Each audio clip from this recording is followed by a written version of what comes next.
الحديث كتاب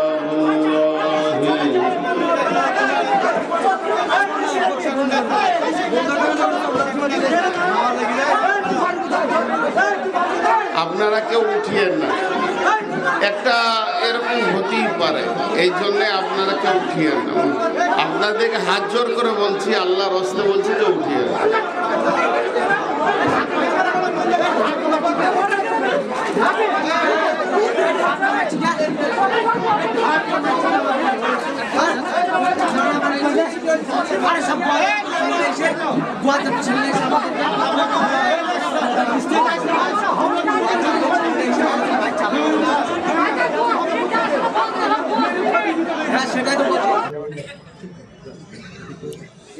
বন্ধুরা আমার, আল্লাহ এদের কমিটি কে মেন গো?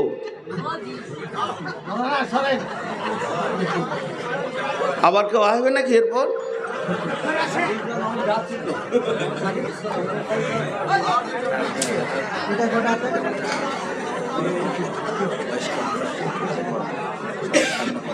তো আচ্ছা, আপনারা চুপ করেন, একটু ধৈর্য ধরেন।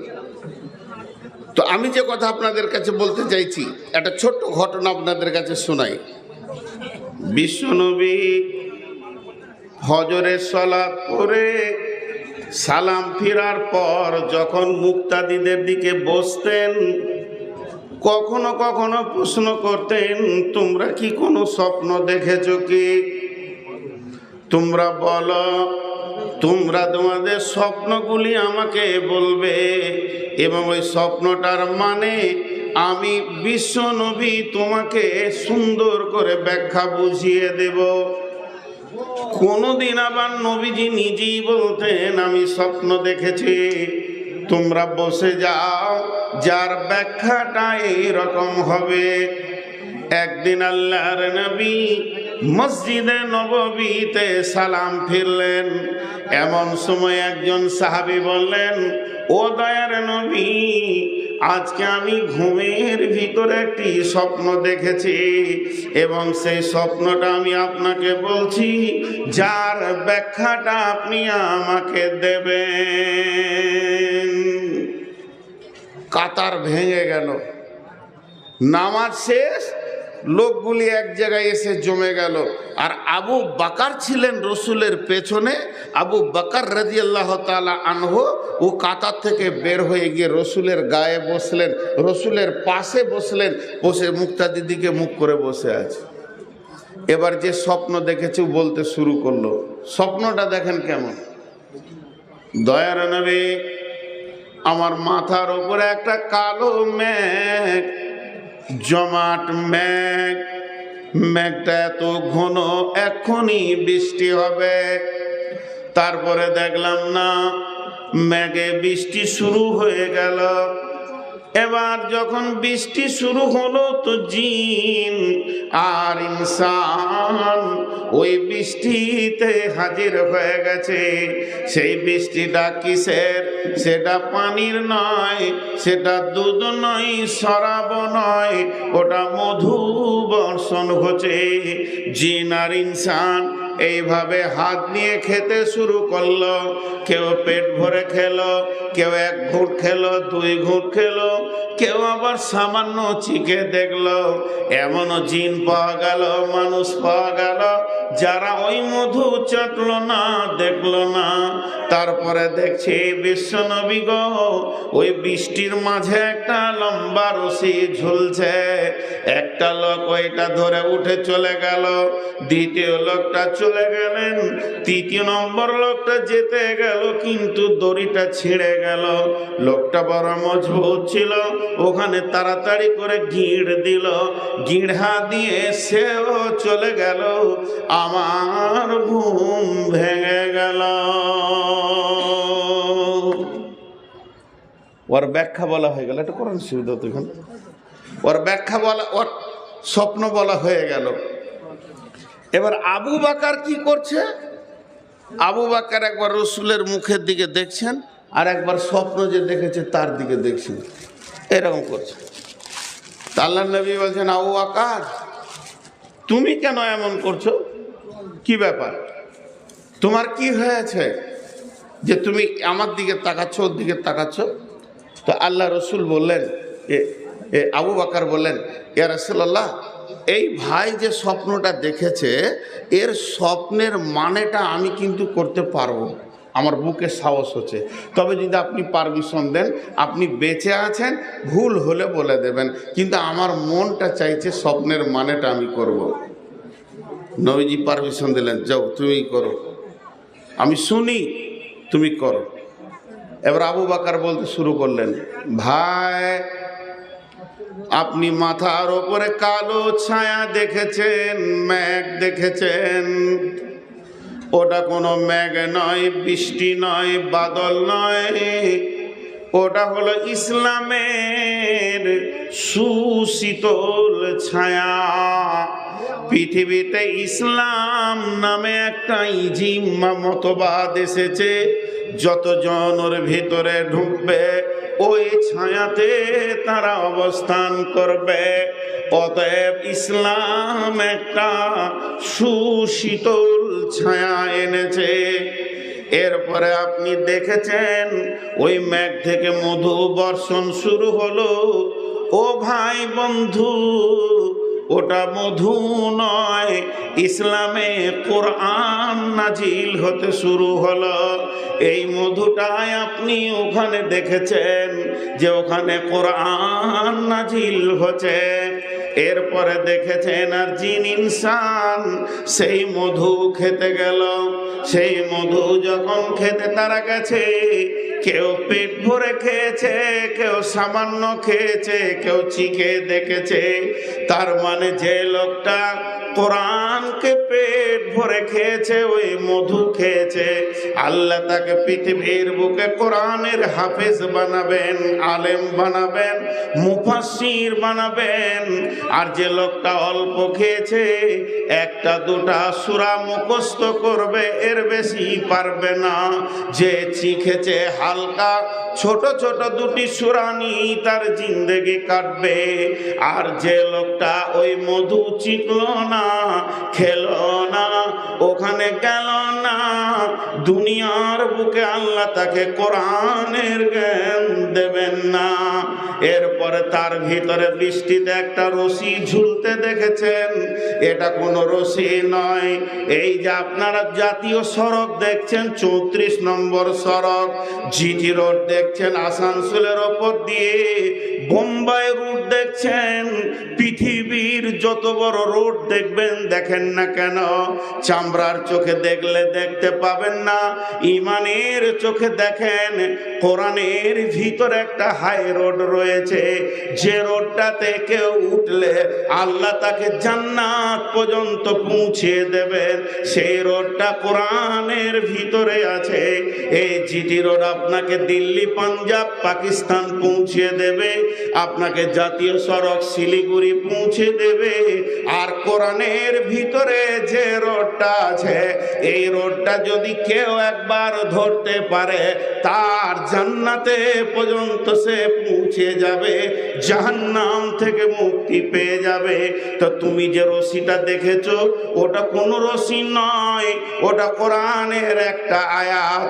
সেই রোডের কথা, ইহদিনাস সিরাতাল মুস্তাকিম, ওটাই হলো সোজা রাস্তা। ওই রাস্তা ধরে নবীজি চলে গেলেন, আমি আবু বকর চলে গেলাম। উমার যখনই ওই রোড ধরতে গেল তো ছিঁড়ে গেল। তার মানে উমার মরবে না, বরং ওকে শহীদ করা হবে, উমারকে শহীদ করা হবে। উমার বড় মজবুত, গিট দিয়ে চলে গেল। এরপরে তোমার ঘুম ভেঙে গেল। যদি তুমি আরো ঘুমাতে, আরো অনেক লোককে ওই রাস্তায় যেতে দেখতে।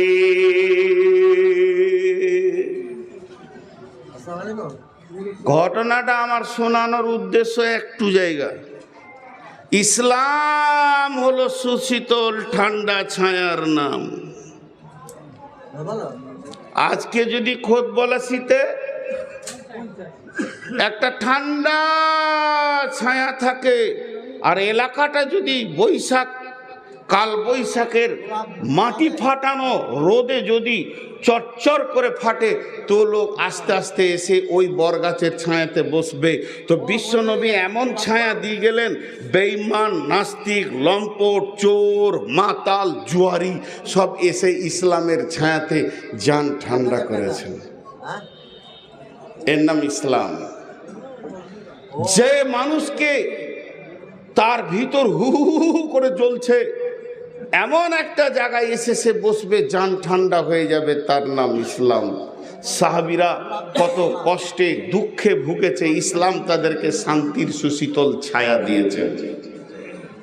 এর নাম হলো ইসলাম। আর একটা ঘটনা আপনাদেরকে শোনাই, তারপর আপনাদের সঙ্গে আমার প্রশ্ন থাকবে। বিশ্বনবী বলছেন ইসলাম একটা প্রাসাদের নাম। বিশ্বনবী গোডাউন বলেননি, বিশ্বনবী স্কুল কলেজ রুম বলেননি, বিশ্বনবী অফিস বলেননি, বিশ্বনবী আর কিছু বলেননি। ইসলামকে একটা প্রাসাদ নাম দিয়েছেন, মানে বিখ্যাত রাজবাড়ি, যার ভিতরে সমস্ত মাল থাকবে, খাট থাকবে, ড্রেসিং টেবিল থাকবে, আলমারি থাকবে, অ্যাটাচ বাথরুম থাকবে, কোন রকম একটা মানুষের অভাব হবে না। ইসলাম একটা প্রাসাদের নাম। ওই প্রাসাদের প্রথম ইট হলো হযরতে আদম আলাইহিস সালাম, এবং সেই প্রাসাদের শেষ ইট আমি নবী মুহাম্মদুর রাসূলুল্লাহ সাল্লাল্লাহু আলাইহি ওয়াসাল্লাম। অতএব এই প্রাসাদটা অতি সুন্দর করে বানানো হয়েছে।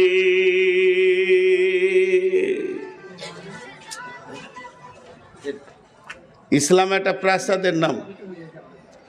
ধরেন এখানে একটা বিরাট প্রাসাদ বানানো হলো কম বেশি 1.5 লক্ষ ইট দিয়ে, কম বেশি 1.5 লক্ষ ইট দিয়ে প্রাসাদটা বানানো হলো। যা আমি আমার ভাই মৌলানা ফারুক সাহেবকে বলছি, ভাই ঢুকে যান, শান্তির ঘর। এনাকেও বলছি, ভাই ঢুকে যান, শান্তির ঘর। অশান্তি ওই ঘরটার মধ্যে নেই, কারণ যে মিস্ত্রিরা এটাকে বানিয়েছে তাদের ভিতরে ওই রকম কোন রকম খারাপই ছিল না। আজকে ওই প্রাসাদে বাস করছি আমরা। আমার মনে হয় আমার মতো একটা পাগল ছাগল বক্তাকে না নেওয়াই ভালো। প্রচুর ডিস্টার্ব হচ্ছে, আমি লাইনচ্যুত হয়ে যাব, কারণ আমি আলিম নয়। একটা কথা এর আগেও বলেছি, আপনারা যেগুলো নিচে বসে আছেন আমার ওস্তাদ, আল্লাহর কসম আমাকে যে আলিম বলবে জানতে হবে যে ও এখনো ভ্রান্ত ধারণায় আছে। আমার নামের পাশে আবার শায়েখ লেখে। শায়েখ যে কতটা পড়াশোনা করলে হয় এ বাঙালিরা বুঝে না। সূরা ফাতিহাটা বিসমিল্লাহটা ঠিক করে পড়তে পারবো না, শায়েখ তো ইনি। আল্লাহর কসম দিয়ে বলেছি, এবার বিশ্বাস করেন যে আমার মতো আলেম হওয়ার কোনো যোগ্যতা নেই। এই মুখস্থ বিদ্যা ঝাড়ছি, আর যদি সাইড এরকম কথা বলে তো একটা ভুলে গেল তো সব হয়ে গেল। তো সেই প্রাসাদে বাস করছি আমরা। কয়েকটা কথাকে ছিটাচ্ছি, আমি গুটাবো একসঙ্গে। আজকে সেই প্রাসাদে আগুন লেগেছে, সেই শান্তির ছায়াতে আজকে গরম তাপ কেন? আমার প্রশ্নটা আপনাদের কাছে। আপনারা আমার শিক্ষক, আমি আপনাদের ছাত্র। আমি চেয়ারে বসে আছি, উঁচুতে বসে আছি, মঞ্চে আছি, আপনি তো তিরপলের নিচে বসে আছেন। দাম কার বেশি? দাম আপনাদের বেশি। যে দাঁড়ির পাল্লাতে মাল থাকে ওটা নামতে থাকে, যায় মাল থাকে না ও ওপর দিকে থাকে। আমার কিছু নাই বলি ওপর দিকে আছে। ওপরে থাকাটা যদি সম্মানের কাজ হতো তো বাঁদর আমার থেকে আরো ওপরে থাকে। তা আমি সেই বাঁদরের একটা দলের একটা বাঁদর। তা আপনারা আমার ওস্তাদ, আমি 3খানা প্রশ্ন করব। ইসলাম শান্তির ছায়া এনেছে, সেই ছায়া আজকে উত্তপ্ত কেন? আর ইসলাম শান্তির প্রাসাদ দিয়েছে, সেই প্রাসাদের চারিদিকে দাও দাও করে খাটে আগুন, ড্রেসিং টেবিলে আগুন, আলমারিতে আগুন কেন? দুটো হলো, জি ভাই, প্রথমেই বলেছি আত্মসমালোচনা করব। নিজের ভুল আমরা নিজে খুঁজে বের করি, নিজে বের করি। আল্লাহ তাবারাক ওয়া তাআলা এত সুন্দর দিন দিলেন, ইন্নাদ দীনা ইনদাল্লাহিল ইসলাম। কোরআনে যেটা শেষ আয়াত নাজিল হলো, যে আয়াতে পড়ার আয়াত আসেনি, সে আয়াতটা হলো বিসমিল্লাহির রহমানির রহিম, আল-ইয়াওমা আকমালতু লাকুম দীনাকুম ওয়া আতমামতু আলাইকুম নি'মাতি ওয়া রাদিতু লাকুমুল ইসলাম দীনা। আল্লাহ বলছেন, আজকে তোমাদের জন্য দিনকে পরিপূর্ণ করে দিলাম এবং তোমাদের এই দিনের ওপরে আমি রাজি রইলাম এবং এই দিন আজ মুকাম্মাল হয়ে গেল, তোমাদের নিয়ামত পরিপূর্ণ করে দিলাম। এত বড় নিয়ামত তোমাদেরকে দিয়ে এটাকে কমপ্লিট করে দিলাম। এই আয়াতটার ব্যাপারে বলা হয়, বড় বড় মুফাসসিরিনরা বলেন কিয়ামতের আলামতের ভিতরেও এই আয়াতটা হলো একটি আলামত। এই আয়াতের ব্যাখ্যা যেদিন যেদিন হযরত উমরকে জিজ্ঞেস করা হয়, হে উমর তুমি বলো এই আয়াতের ব্যাখ্যা কি? হযরত উমর বলেছিলেন, এই আয়াত বলতে চাইছে কিয়ামত কাছিয়ে গেছে। কেউ বলেছে ইসলাম কমপ্লিট হয়েছে, মানে ইসলামের এবার বিশ্ব নবীর বিদায়ের কথা বলা হচ্ছে। এই আয়াত বলে দিয়েছে নবীজি আর পৃথিবীতে থাকবেন না।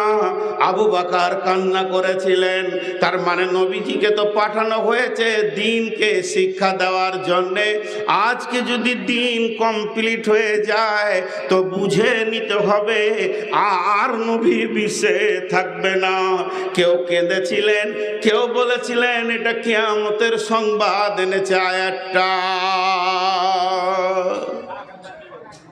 আমাদের দুজনের সম্পর্ক আপনারা জানেন, আমি নানা উনি নাতি।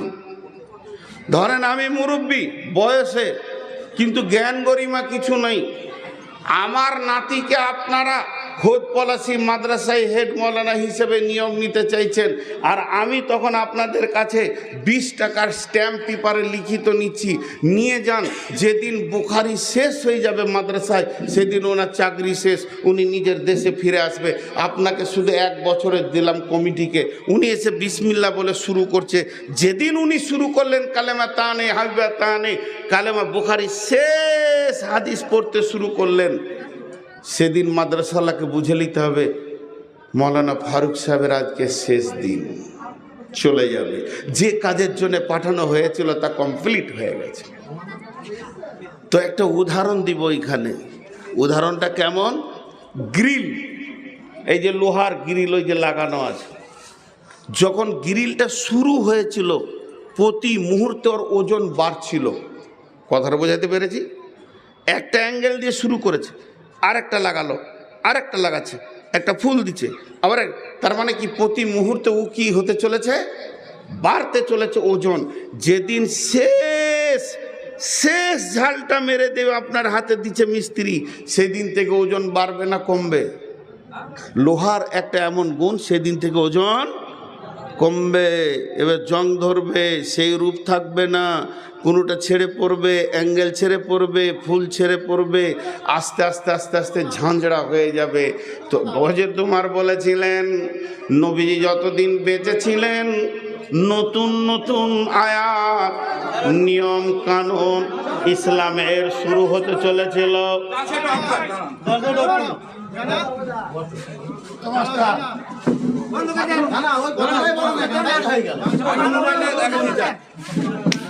আমরা মেয়েদের কাছে খোয়াছি, ই করেছে সমাধান না কাজ হবে না। 1 মিনিট আপনারা 1 মিনিট বসেন, আমি দাঁড়ান।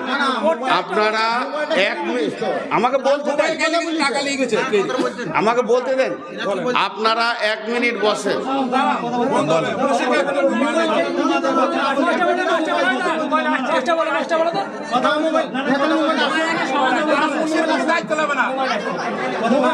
ক্যাশিয়ার সেক্রেটারি দায়িত্ব নিয়ে গেল বছর মারামারি হয়েছে, এবছর মারামারি হয়েছে। একটু বন্ধ রাখে। ক্যাশিয়ার সেক্রেটারি এদের শিক্ষা বলে ওরা মারামারি করতে আসে।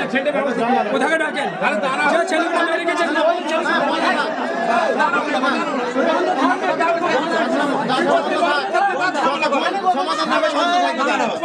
সবাই চলে যাচ্ছে।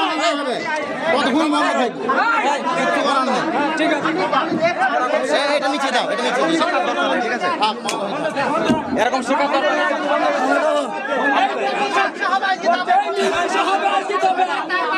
এই মীমাংসা হবে।